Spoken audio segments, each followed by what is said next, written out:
Hi there, this is Ted Lewis. I'm the voice of Bakura on Yu-Gi-Oh! I will banish you to the Shadow Realm. You are listening to the Boys Podcast. Maybe I could have just one more battle to test out my most powerful Pokemon. You fools! You search for months and bring me this thing? Yes, and I intend to have all the items. Care to wager yours on a shadow game? I'll give you a second chance at a Millennium item. What you couldn't win from Yugi, perhaps you can win from me. Pharaoh, I'm sure you and the former king have a lot of catching up to do, but we are in the middle of something here. And you interrupted me at the best part, just as my Deerbound was about to deliver the finishing blow, forcing you into submission. Now, any last words before I end this shadow game and seize control of your Millennium items? Good, then Deerbound, bring me victory! Come on, no card you play's gonna help. Just end your turn. That's not all. He stole my grilled cheese too. I hate fun. What? He stole my noodles to go-go? Hello everyone, and welcome back to another episode of Boys Podcast. My guest today is a voice actor, writer, and voice director. You may have heard his voice as Giovanni and Snorlax in the Pokemon franchise, Bakura, Yami Bakura, Bandit Keith, and Yu-Gi-Oh!, King Dedede and Kirby, the Ultimate Ninja in the TMNT franchise, Chumley Huffington and Yu-Gi-Oh! GX, Jack Atlas and Yu-Gi-Oh! 5Ds, and many more. So welcome the legend, Mr. Ted Lewis. Welcome, Ted. Oh, thank you. I'm happy to be here. You really found that whole credit list there. It's amazing. There's some deep cuts in there. Awesome. So, Ted, what have you been up to? How's Ted doing? How you doing, Ted? I have been doing well. It's been as we were mentioning earlier before the podcast began. We've been dealing with a really terrible heat wave, as many people in not only the country but the world seems to be dealing with. So it's been very hot here. I'm actually in Connecticut, and aside from that, I've just been doing a little bit of writing, a lot of reading. Some cooking, my own writing, as well as some writing as I have a gig adapting scripts. So kind of a little bit of everything, just trying to stay fairly busy, that kind of thing. Nice. Yeah, because I told you it's a hobby. I forgot to tell you, Ted. I actually, believe it or not, write scripts as a hobby. Because that's what I want to do as a career. To be like really? Oh, that's great. So what do you write? Do you write anime scripts? Do you write what kinds of scripts do you write? I do like action, adventure, comedy, sci-fi. I do everything pretty much. Sure, that's great. That's great. So you eventually want to get into writing then? Yes. Got it. That's great. Great, good for you. Good Thank luck. you. Thank you. So when you mentioned it, I was like, oh my god, Ted's got like the same thing I like too. Yeah, right. So that's awesome. Okay. Now, Ted, what made you want to become a voice actor? Who would you say is your biggest inspiration? Well, I have to say, Joseph, that and by the way, do you like Joseph or Joe? Either one works. Okay. Either one. All right. So I did not actually intend to be specifically a voiceover actor. I hadn't thought of it. I had moved to New York City from Massachusetts, where I'm from originally, back in 1992. I was 22 years old. I was very young.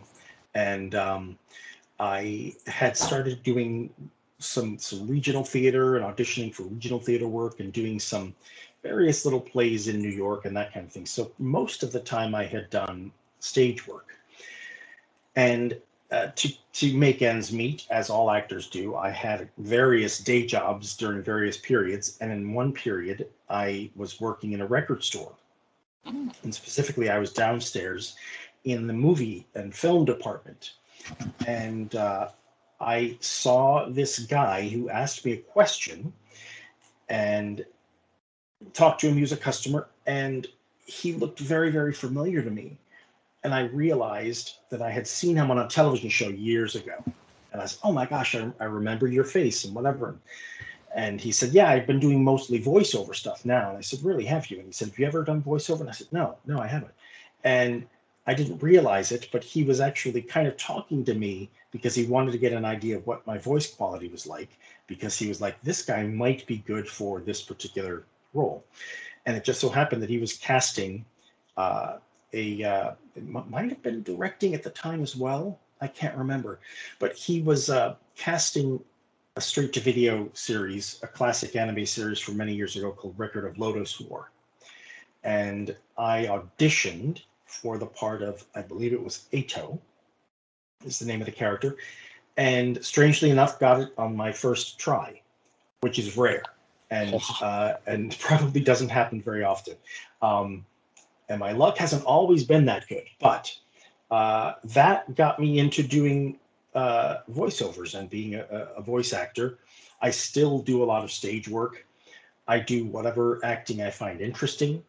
But that was what brought me into doing voice acting. It was purely by chance, really. And then I found that I enjoyed it and I could get some work and I met a lot of really wonderful people and there you go.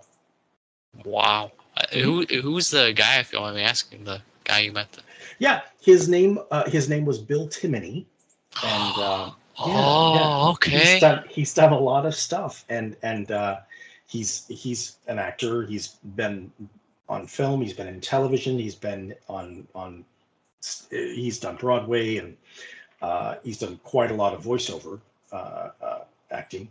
And so yes, he was the guy who spoke to me and gave me my first job. So yeah. Thanks, wow. That is really cool. Yeah. Mm-hmm. Anybody did you like idolize your work after? Like any voiceover people or acting I people? never really thought of there are always great people like you always hear the name Billy West and people like that. They're really, really amazing people who have kind of taken voice acting to a whole different level. They're just so incredibly versatile and talented and creative. And but personally, I did not have a particular actor or actors that I was influenced by as a voiceover actor. For me, it was just good actors were always an influence and just wanting to be, as good as they were, Wow. Yeah. He's a very nice guy, by the way. You mentioned Billy West. I actually met him like I think 3 or 4 weeks ago, I want to say, at Comic-Con. Super cool. That's great. Yeah, I'm sure he does a lot of the conventions. So that's amazing. Yeah, he's super talented. What's your favorite voice acting role you've done? If you had to choose, and can you do the voice of your favorite character? Wow. I think my favorite character is, and when you were introducing me, you mentioned that I had done King Dedede on Kirby, which was a lot of fun. But my other role on Kirby was Escargoon, and that was probably my most fun because he was actually based on his voice was based on an actor named Paul Lynde, who you're probably too young to know, but he was an actor that was all over television in the 60s and 70s, and he was very funny and sardonic and flamboyant, and he had this kind of sarcastic way of talking. He always would be ready with a quip and ready to kind of cut you down. And when I went into the booth to audition for Escargoon, the director said, "Do you have a Paul Lynde by any chance?" And I said, "Sure." And so that was how Escargoon came to be. It actually was not my idea; it was the director's to do a Paul Lynde. But Escargoon, sire.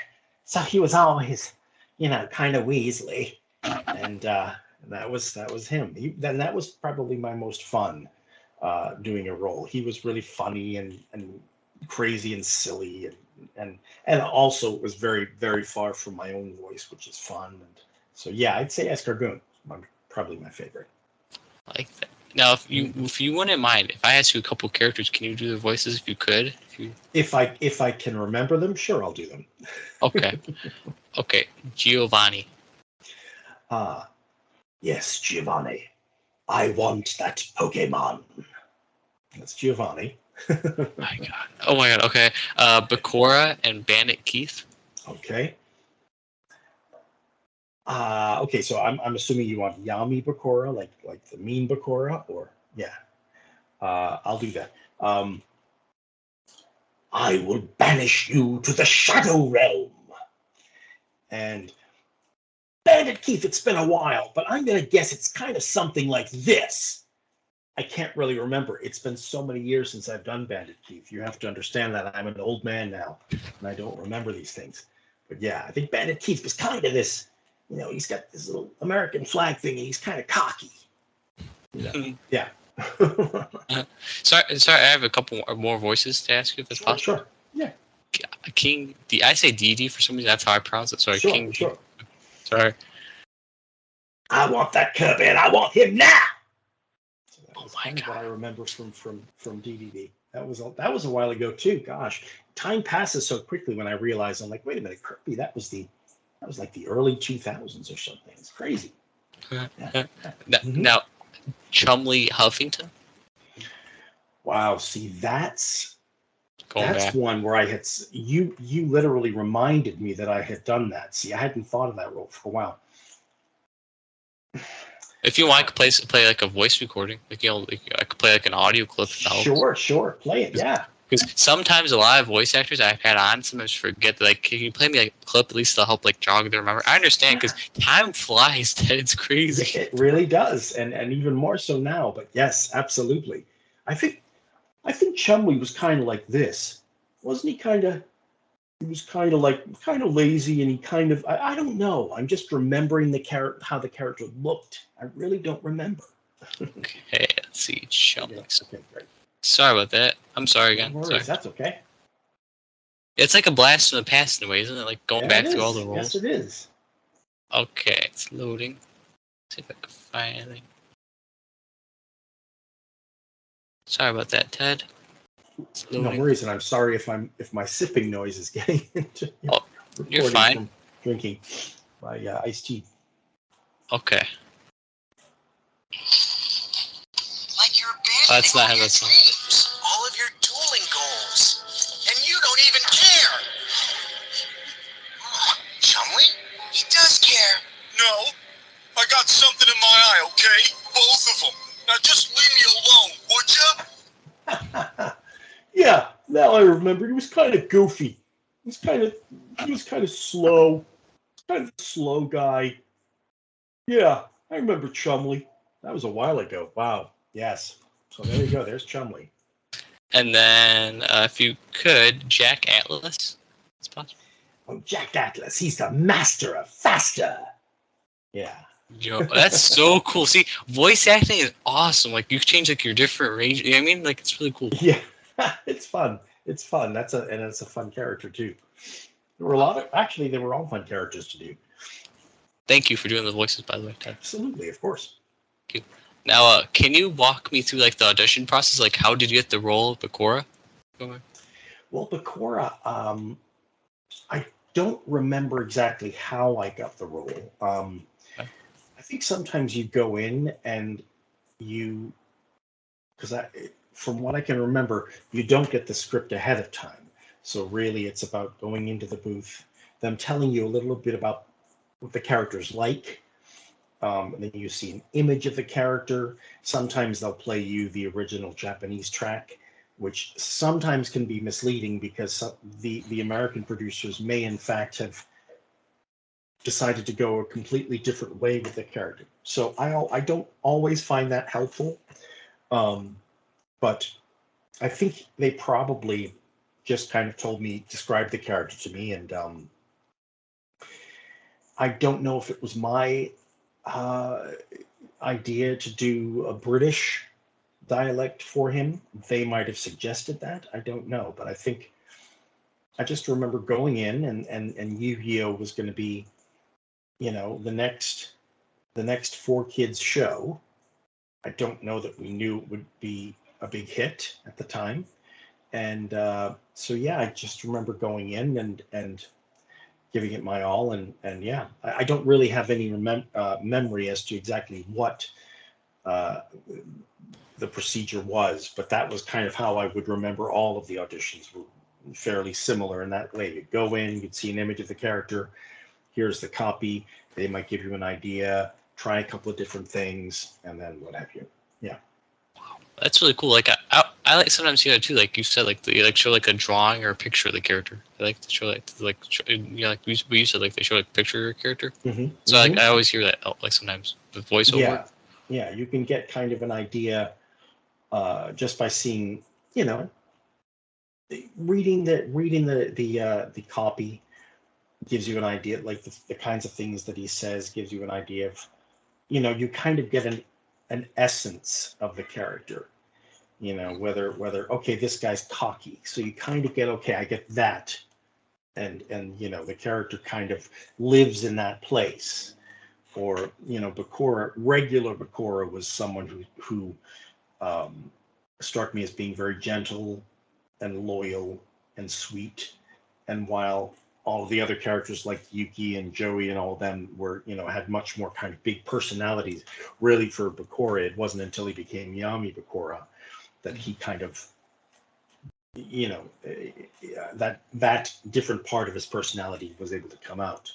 Because mostly as regular Bakura, he was really the nice guy, Yeah. Yeah. Wow. Now, if you could choose favorite Yu-Gi-Oh character other than Bakura and the other ones you voice, and favorite card.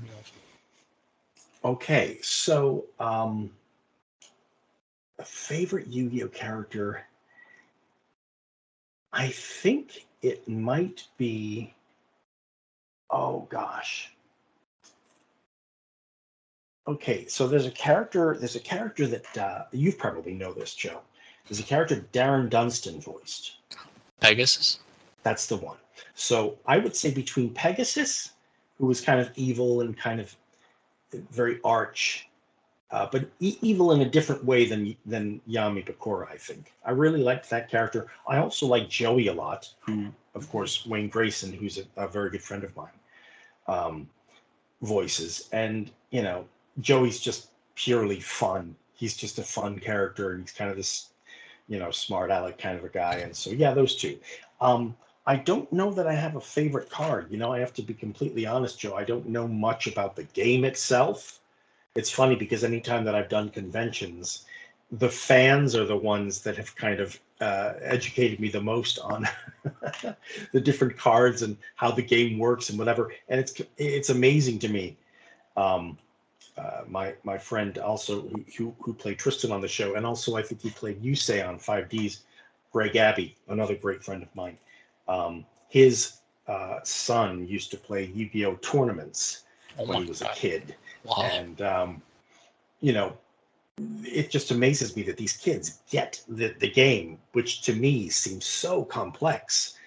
And for me, it was just, I'm going in the booth and I'm going to do this character, and that was it. And then you come out and these fans come up at the conventions and ask you questions about the game, and I'm just like, oh boy, I'm leaving that to you. I don't know much about it, and I never got it. It's so complex, but these kids really get it. It's incredible. Did you ever sign that card, the Dark Necrophore card? Oh yes.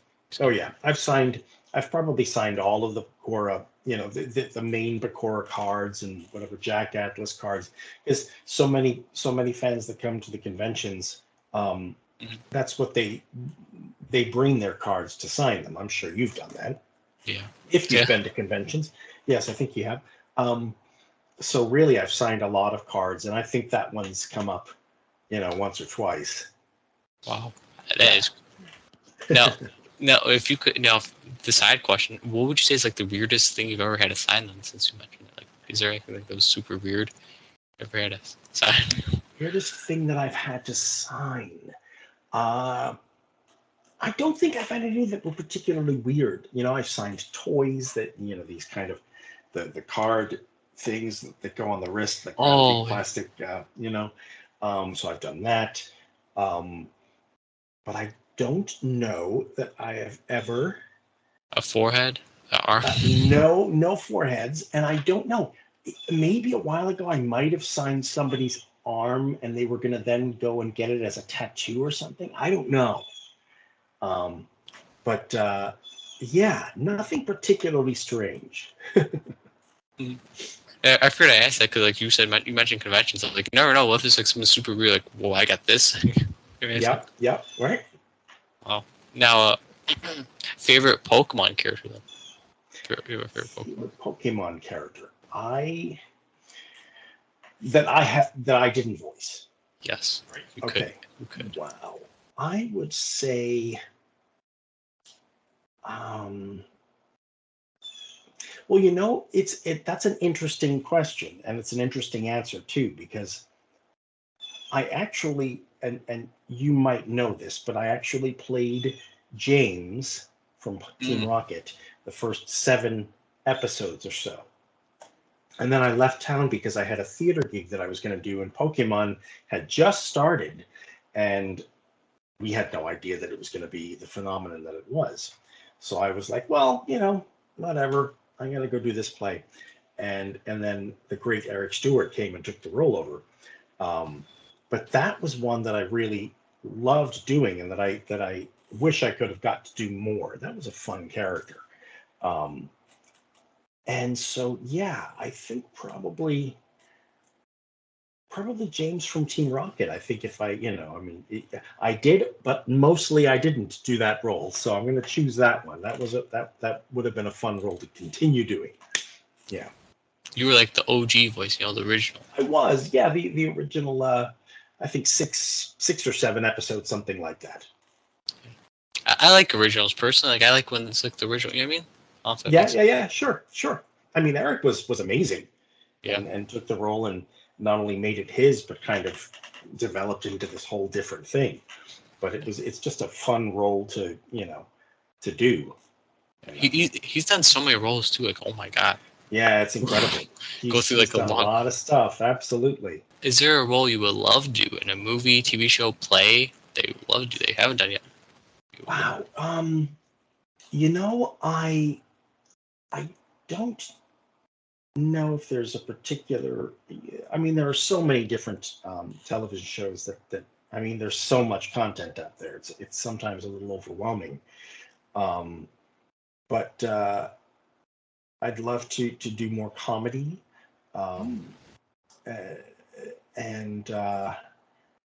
Yeah, there's not any one particular role. There's some I've done some Shakespeare and would love to do more Shakespeare and that kind of thing, but not any one particular role. But wow. I'm sure there are a lot of great if I were to get this opportunity to do this or that or whatever, it'd be wonderful. But yeah. Over the years of your career, do you still keep in touch with co-stars and directors you've worked with? Well, it depends. It really depends. Some of them I have fallen out of touch with, just because we've moved to different places. That's one of the good things about social media, is that you can stay in touch with people. So that's a good thing. So there are some people that have moved to LA that originally were in New York while we were doing these shows, and I've still managed to stay in touch with them. So every now and then I might text Darren Dunstan, I'll work with him on a video game or something like that, and he's here on the East Coast. And Wayne Grayson, Greg Abbey, and Dan Green are all very good friends of mine, so we hang out very often. I talk, Greg's my best friend, so I've speak to him all the time, and we try to kind of get together as a group to have dinner, because we're all still on the East Coast. Every couple of months, we just try to kind of convene when we can. So yeah, it has been nice to stay friends with a lot of people, and of course, if I don't see them, sometimes it's just a social media thing, whether it's Facebook or Instagram or things like that. So it's great to have that as a resource to stay in touch with people. Who else is in the East Coast? Jonathan Todd. Did you know that Jonathan Todd Ross was in? I met Jonathan, I think probably at 4Kids, going in or coming out of a booth, doing different recordings. But then also I hadn't seen him in a long time, and then I did a convention in Jacksonville back in, I think it was April. And so the other 2 guests there it was myself, Megan Hollingshead, and who's my Valentine, and Jonathan. So I got to hang out with Jonathan a couple of times, and he's a lovely guy. He lives in, I think, New Jersey, I want to say, if I remember correctly. Well, I believe so. Yes. Yeah. so I remember this because I remember when he mentioned that in the interview because he said, "Guy, I love," because he was like, I think it was super cold or hot. I don't remember, it was something nuts. Yeah. Yeah. I'm sure it was. Well, if it was recently, I'm sure it was super hot. Who would you say is the coolest person that you have worked with? The coolest. Oh gosh, the coolest person. I mean, in terms of this stuff, in terms of voiceovers, I would say that's hard to pick one. I'm gonna say all of the guys, the main guys on Yu-Gi-Oh. Really, Dan and Wayne and Greg. They're amazing humans, and we've remained really great friends for a long time. And I'm gonna say those guys. Yeah, they're pretty stellar human beings, every single one of them. Like that. And I like it when co-stars are nice to each other. I mean, that's how it should be. Like everybody should. You know what I mean? I like that. Yeah, it's not always the case, or sometimes you just don't get to know people. But it just so happens that we had worked on a bunch of different projects, different ones together. So, but yeah, they're amazing people, amazing guys. Like that. Mm-hmm. Now, what director taught you the most? Is there one you want to work with that you haven't worked with? Ah, wow. Battery died again. No, I'm just realizing that I can plug this in over here. Oh, sorry. Sorry. This is exciting. Your listeners are getting a whole different side of me. It's incredible. So is there one particular director? I don't know. I'll wait till you're done because you're kind of cut off. No, I'm fine, actually. I'm fine. Oh, you're I'm fine. going to make sure I'm not blocking you. Sorry, Ted. Sorry. It's okay. Don't worry about it. I don't know if there's one particular director that I'd be excited. I mean, obviously there are many really, really great directors out there doing this kind of thing. It's always just nice to get an opportunity and end up in a room with someone that you like and admire and who is fun and kind and creative. So that's always a plus, Yeah. So there's none like in particular you want to work with? Do you want to work with Joe Zito if he becomes a director? Joe Zito, who he sounds familiar. What has he directed? He's like a young aspiring director. Well, that's you. Okay, see, now you got me there. Now I sound like a complete idiot. Yes, I would love to work with Joe Zito because Joe is amazing and kind and funny and just a lovely guy. So yes, Joe Zito would be a great director to work with. Thank you. You should see like I told you the script thing. I like to at least write 10 to 20 pages a day of the script. That's great. That's great because developing as someone who's a writer as well, developing a writing practice is a great thing to do because even if you write every day, even if you write 5 pages every day, and even if you could write 10 to 20 pages, and it might be that 5 of those pages aren't great, but at least you've got 10 others that are. And there might be lines in the sections that aren't great where you're like, okay, those are really good. I'm going to hold on to those. So really, it's just the act of writing every day. And if you give yourself either a number of pages to write or a specific amount of time to continue writing every day, that's when you're actually going to produce some good stuff because, it's the whole idea of kind of tricking your subconscious because so often when we do creative work, there are 2 selves in us. There's the one that wants to do that thing, and then the other person that's afraid to do that thing. And it's about kind of tricking, and very often that's your subconscious, the part that's afraid, and is going to kind of sabotage and say, actually, I'd rather just kind of play video games all day or whatever instead of doing my writing.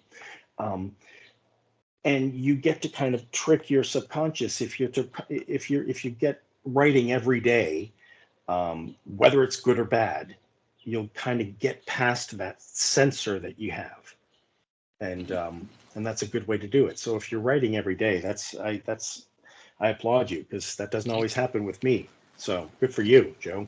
Thank you. We should collab on a script. That'd be cool. There you go. There you go. I think so. That'd be cool.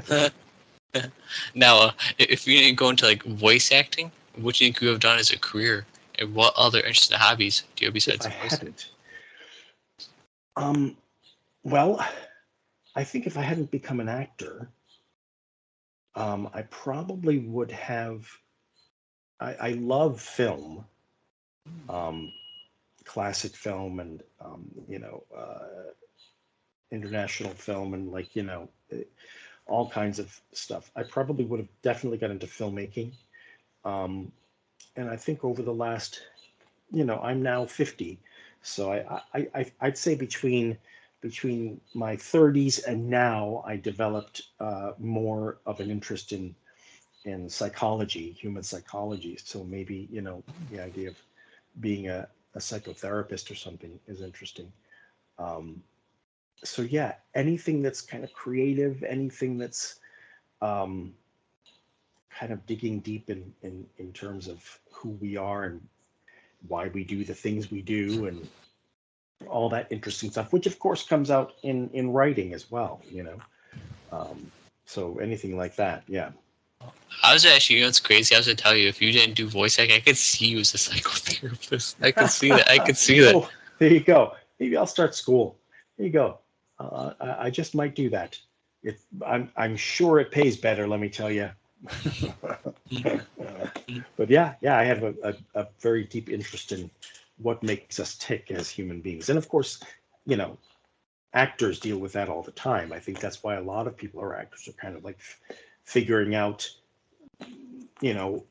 again, why we do the things we do and what makes us tick. And, yeah.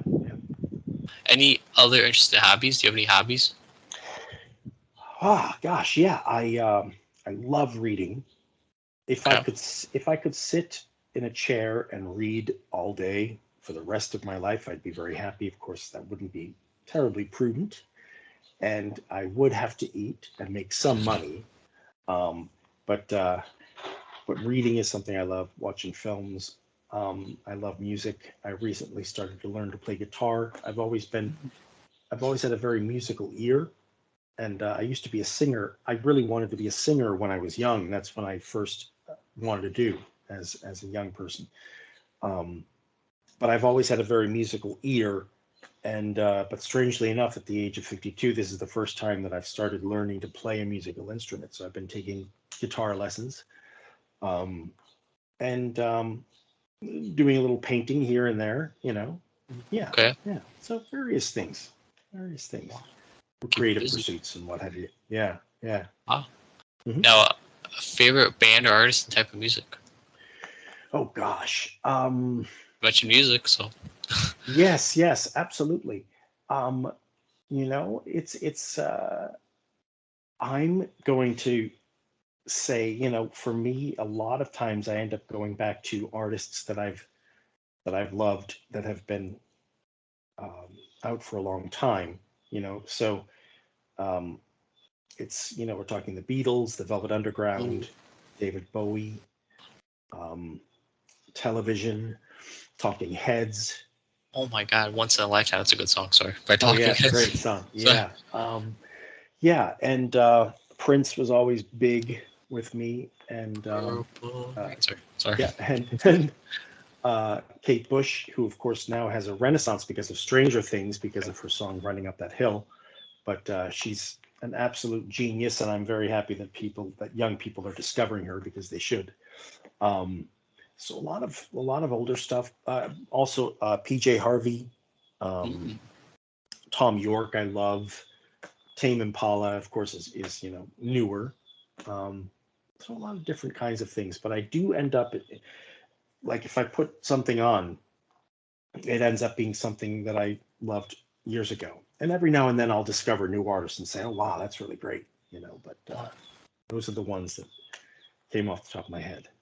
Well, believe it or not, my mom raised me on 60s to 80s music, movies, TV shows. All Oh, great. So, well, that's a pretty good decade, because you have a lot of different styles. Yeah.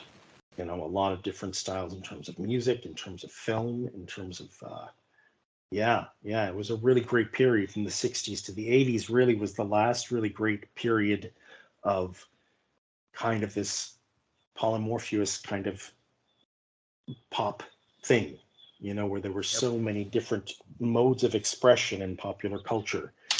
And whether we're talking about music or film or television, that's a good era. I bet my believe it or not, my favorite band. I bet it'll shock you. Actually, my favorite band of all time. Who's that? Okay, you want to play? Okay, if I give you hints, would you like to guess if I give you hints? Sure. Yeah. Okay. Yeah. They're 70s, 80s, and 90s. Their lead singer passed away in the 90s, and they're British. Does that help? That's 3 hints. Okay. Wow. 70s. From the 70s to the 90s, they're British, and their lead singer passed away in the 90s. Right? Yes. Got it. God. I give you another hint. Is it Queen? Dang, you're good. You're All good. Right. Yes. I was going to say, I'm like, okay, because there aren't many bands that have that long a stretch. And then I was like, yeah. And then you said 70s to 90s, and then I went, oh wow, of course, Freddie. Yes, amazing. Well, they're so incredible. You know. You want to talk about voice though? Oh my God, Freddie. He's as far as I'm concerned, he is probably the greatest rock singer of all time. Yeah. In terms of range, in terms of expression. I mean, you listen to Freddie's voice and you are hearing someone that you know loved to sing. And it comes out of all of the music that he made. He was just he's a really special human being. Yeah. He was really incredible. Absolutely. Yeah. If I could take a DeLorean, Back to the Future reference, I would go back in time. I'd want to meet him. That'd be a dream. Absolutely. Yeah. I mean, like, just so insanely charismatic and original and just fiercely unique and fearless and God, yeah, one of the great figures of rock and roll, I think. Absolutely. Yeah. A lot like kids my age, like they should like any kids like newer kids, they should like the older stuff. The older stuff is really good, you know. The older.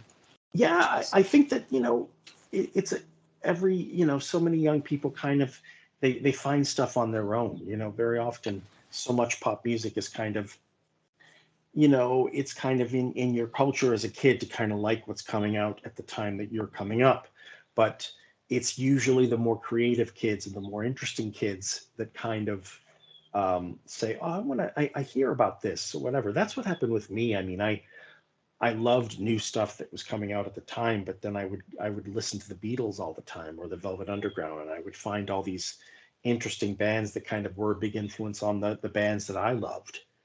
And so the interesting kids are always the ones that kind of go back and listen to the things that came out before they were born, because music is music, or whether it's music or film or literature or anything, it's just it's there, and it's, you know, it's all, whatever era it came out in, it's always worth something, you know. Yeah. Because I don't know if I told you too, believe it or not, because they're kind of still touring with their new singer Adam Lambert. I don't know if you knew that. Yes, I do know that. Yes. I got to meet their guitarist Brian and their drummer Roger. And I was like freaking out. You should have seen. I was freaking out, Ted. That's amazing. How did you meet them? After a concert? That was actually the day of my brother's birthday, 2017. After a concert. Wow! Oh my God, yes. That's incredible. And Brian, isn't he the guy? He makes his own guitars, doesn't he? Yes, you got it. And did you know like people use picks for guitars? He uses a 6-pence coin instead of a pick. Does he really? Yeah. It's really amazing, because when I heard that he made his own guitar, I said, well, that makes sense, because no one else's guitar sounds like Brian May. Yeah. It's a very, very particular tone that only he has, and it makes total sense to me. It's really incredible. Yeah, you best believe I was like freaking out, because, like, you know, my favorite band. So I was like, oh my God, you know. Did your mom get you into them originally, or what? Like Queen, I think I discovered them. Maybe I think I did. Yeah, Yeah. And Oh, when I that's told my so mom I great. liked them, she was like, "Oh my god!" Like she was like so happy I liked them because their music's amazing. Like, oh my god, they had so many countless amazing songs. It's like, And even beyond just the songs that that were popular. I yeah, mean, the album cuts. There are certain album cuts oh where I'm yeah. just like, why this isn't a classic is beyond me. But but it's yeah, they were pretty amazing and are pretty amazing. Yeah. Is there a song you like that's not as popular by them? Sorry to ask that. Yes. No. No. I know exactly what my answer is. Okay. What is the name of the song? Um, I could tell how if you tell me how it goes, I probably would be able to guess. I bet it would. Love of My Life Oh, from that's a from good song. which I think is his most incredible vocal performance ever. That's a good song. Because the multi-tracked harmonies and just the incredible harmonies that he comes up with, and then of course the production with the harp and his piano, and I just think it's his greatest ballad. And I think I always will, like, you know if I talk about Queen to anyone, if we're talking about music or whatever, and we're talking about Freddie, I'll always say, "Oh, you've got to hear that track." So, "Love of My Life," I think, is my favorite track that isn't as well known as others. Yeah, Do you know what the great one. meaning behind that song is? I think, was he writing it to his friend Mary, who was? That's Got it. right. Yes, that's Got it. right. Who I Got it. think was. They were very, very, very, very close, but they weren't romantic, or they could no longer be romantic friends, or something like that. I Yeah. forget. Got it. Yeah, yeah, amazing stuff. They were great. The stories, like it's crazy. Like the stories behind these songs. Oh my god. Yeah, yeah. And They make them all the more fascinating when you hear the stories behind them. then what's crazy too, like what's good about Queen, like every single member in their band, now if you knew this, wrote at least a song. Like, besides like one, they wrote like at least songs. I mean, every single member. Yes, yes. Who did? Wasn't it Roger Taylor? I think that wrote "I'm in Love with My Car" or something like that. Not one of his finest moments, but that's all right. One of rock's greatest drummers. You can have an occasional clunker. And then John wrote "Another One Bites Dust." You know, that's a That's right. A classic. Yes, that's great. Brian wrote "We Will Rock You." "We Are the Champions" was Freddie. Like, oh my, so many good Yeah. songs. It's you know what I Yeah, mean? it's pretty amazing. Yeah, yeah. Sorry, I could geek out about Queen. Like we could make like a whole podcast. Right. I should make Podcast on Queen here. favorite movies and TV shows. You like films? You said so. Well, I would say my favorite movie of all time is David Lynch's Mulholland Drive. Ooh, David Lynch is my absolute artistic god hero. He's the greatest director of the past 50 years. I think his films most of them are at least 25 years ahead of their time. I think he's an absolute genius. Mulholland Drive, I think I've probably seen about 25 times. And oh, that's an incredible film. So that's my absolute all-time favorite film. In terms of television shows, gosh, there are a lot of really great ones that I love. I love the classic Twilight Zone. sorry. Yeah, it's brilliant. I love a lot of the classic comedies that came out when I was growing up. All in the Family and Taxi and things like that. Gosh, Mad Men. I'm a huge Mad Men fan. Oh, I And know. there's also. Oh, sorry. Go ahead. I'm sorry.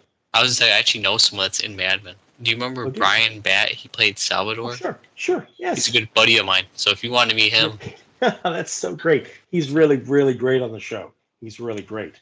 I love that show. And then there's a show out of Germany called Babylon Berlin, which is on Netflix, which is all about Berlin during the Weimar Republic, which is right at the time the Nazis rose to power.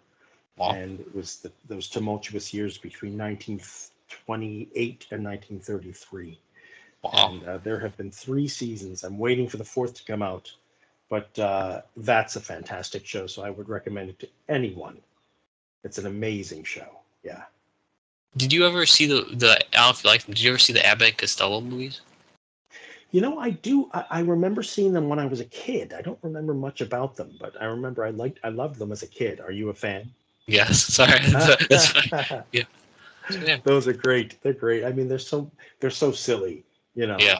and they're so entertaining, Now. and just kind of over the top and fun Oh yeah. and everything. Yeah, yeah. Now, if you could choose, like, this might be, since we're on the movie topic, if you could choose, this might be tough for you. Is there a movie or TV show that you like that's super popular, but you think it's like overrated, if that makes sense? You know what I mean? Too hyped up. Sorry I asked that, Ted. Yeah, no. Wow. I don't know I if that don't made sense. know. I don't know. I mean, I will tell you, I don't know that I don't think it's overrated. Um, but I will say that, the original Star Wars came out and it was my generation that it was aimed at. Mm. And I remember when it came out, I was rather indifferent because I loved things that were scary. I didn't like sci-fi at all. And so when that came out, I remember kind of going, eh. And and yet I know that it's like the pop cultural touchstone of my entire generation. And it's almost frustrating that it didn't hit me as much as it did other people. But that said, I don't think it's overrated because I think it just had a gigantic influence on the culture. And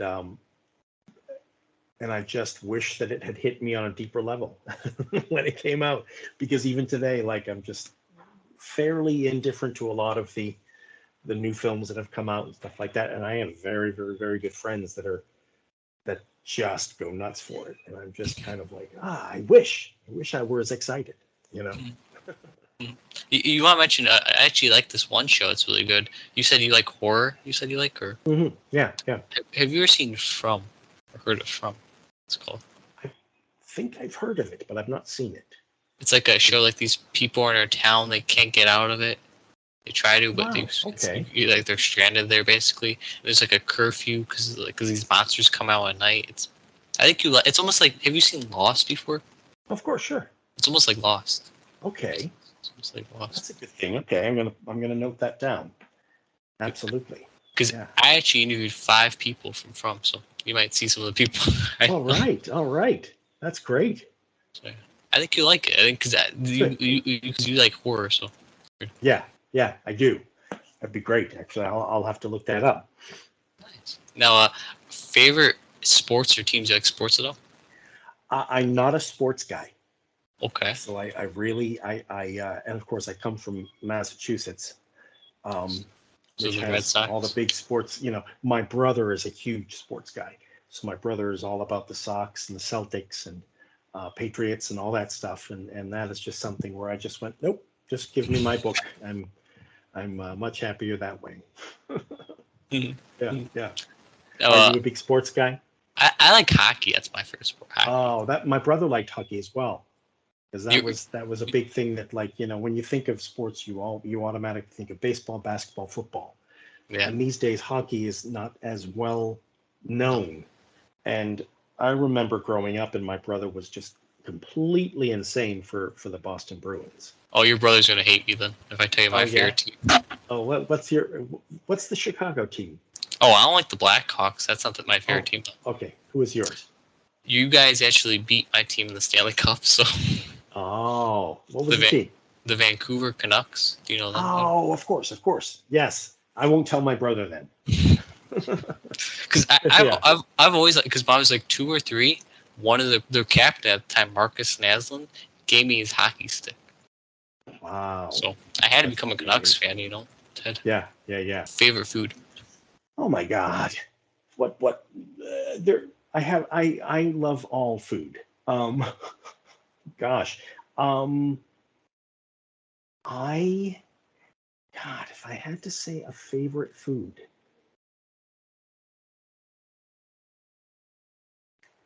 I don't have an answer. I like good food. I like good food. I like to make it. I like to eat it. But there's really nothing that I can say is my one choice for my absolute favorite food. And if you can hear my cat in the background, she's just being chatty. But yeah, I can't name a particular favorite food. What's yours? Burgers. I'm a big burger.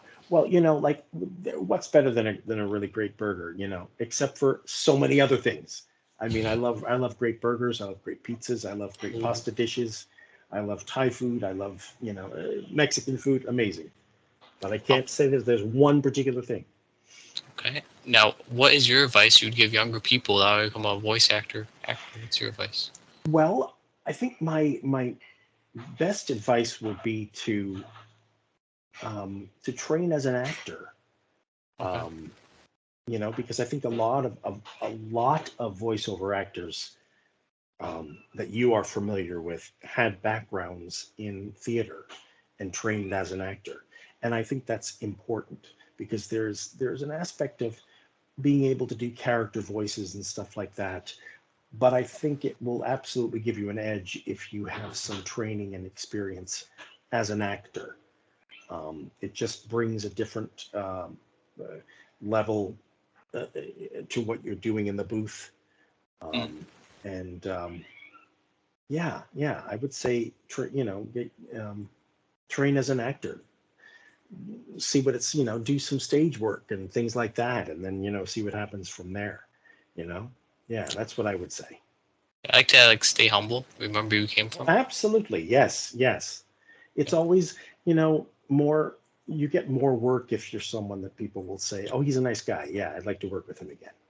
If you're kind of a dick when you go in the booth and whatever, people are going to remember that as well, So I'd say be respectable and kind and humble and hopefully, you'll keep working. Yeah. Now, before I ask you my last question, do you have any questions? No, I think we've covered a lot. So yeah. What's your last question? Okay. Is there anything you would like to promote and shout out? I'll link down below the videos. Gosh, wow. Let's see. I don't think I do. I'm doing a convention in Canada sometime in September, but I have not been sent the details. I wish I could say where it was, what it was, and anything that kind of thing. But just that I'll have some conventions coming up. Come to Chicago. Sorry. Yes, that's right. I'd love to come to Chicago. So hopefully I will soon. I did one there, gosh, about 8-9 years ago. It was a while ago. Oh my God. So yeah, I'm hoping to do more, and I'm sure I'll end up doing one in Chicago at some point soon. So I'll definitely head out there. Nice. Well, Ted, thank you again for being an awesome, amazing guest. I had a fun time chatting with you. Absolutely. It was great, Joe. Thank you so much for having me on. Yeah. It was great. You covered a lot of stuff. Yeah. Have a great day, everybody, and stay awesome, and you stay awesome, Ted. Thank you. You too, Joe. Take care.